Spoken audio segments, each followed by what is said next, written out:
couple of days of weather in Sydney. Thank you to everyone who has sent through a lot of emails and a lot of questions this last week. It has been a crazy week of spam. And, obviously this is coinciding with Australia's end of financial year. And one of the reasons David and I are here to talk to you today is to give some of these myths and some of these scams a bit of a kick in the bum so that you guys are a bit more aware, firstly, but also what to look out for. So, I think there's around 3.4 billion spam emails every single year that go out, right? And unfortunately, a large majority of that is getting better due to the fact that you've got artificial intelligence that is now able to use specific wording in ways that actually means that they are seemingly more legitimate. And we're seeing a ton of that, right? It's ramping up this time of year, end of financial year. You're getting ready to do your tax returns, you're collecting all that information, and people know that, and so they're targeting you. Yeah, and look, that's a scary one. That's the one that's the most scary. Is they're actually, so let me take one step back. When you're receiving text messages, often you are given a number, right? The most advanced criminals out there now are able to identify their names in hidden number, so it can look like it's a legitimate. What that means is when you get a text message, it says ATO. Now, you've got to be careful about these. Now, the ATO isn't going to be sending random text messages saying, give you 30% off your tax return, fast track your tax return.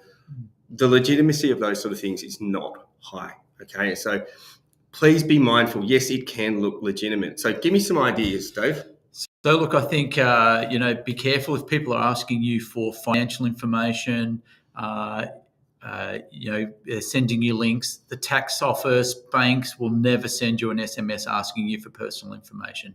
Anyone asking for personal information, red flag straight away. Yeah, and look, and that is a scary fact, right?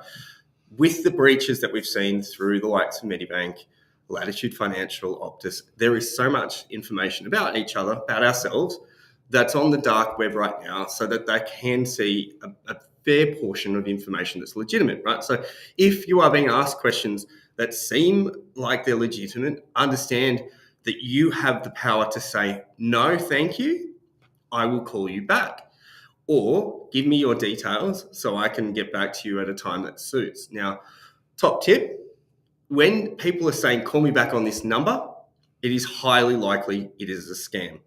If you are to go, for example, onto a legitimate organisation's website, get the number off the website or from a known source such as your invoice, right? So if you've got an invoice, go have a look. There's always a number on every one of your invoices for you to be able to contact that company. Don't go call them back on a mobile. Look, the chances are high it's dodgy when people say, call me on this number. Always, validate information from that trusted source, be it the legitimate website, or like Kristof said, off an invoice or other literature that your financial institutions share with you. And I think the one of the terms I love to use is think before you click. Look, because of the fact that we're able to use generative AI to form emails, etc., some of the things that we're starting to see is obviously the look and feel of these emails are becoming amazing. Oh, look, I got one recently, and we were just talking about this earlier.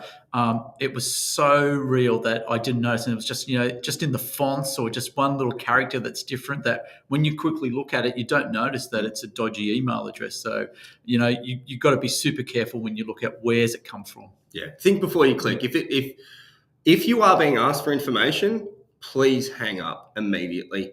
Delete spams. Just don't hit on any links. The real opportunity for you to be, let's call it, scammed is when you start to click on random links. So be mindful of that. If you're unsure about a link, feel free to reach out to someone in the industry like ourselves or a trusted colleague just to validate that, because it really does make a difference. And tax time is becoming a really high volume scam time. Lots of text messages, lots of scam emails. They look like the ATO. They could potentially even look like your own accountant. So some of these scams are getting the information from the dark web that shows who your accountant may be, and then they're emulating them in emails. So be mindful. If you're unsure and you see an email, pick up the phone. Top tip, don't respond via email. call to validate and make sure that that information that they're asking is legitimate. And if so, then you do that. I mean, in fact, most brokers and most banking institutions now, that when we're doing loans or settlements on homes, are actually asking you to do two-factor authentication, one via email for validation, then secondly to call and accept the validation at the time. This is because a number of scams started to occur where people were pretending to be a buyer, swapping out the bank details at the last minute in the interaction via email, and then filtering in their own details. So that is, for example, a great change in the financial institutions because they're hopping up on that. So any other top tips you can think of? Yep. Don't click on links. Be careful of the fonts. Great ideas. Don't, and check. That's right. Validate every time. So please be mindful. Tax time. I know this is the last day of the financial year for everyone out there. Hope you've had a successful one. Look forward to being another amazing financial year for us all next year.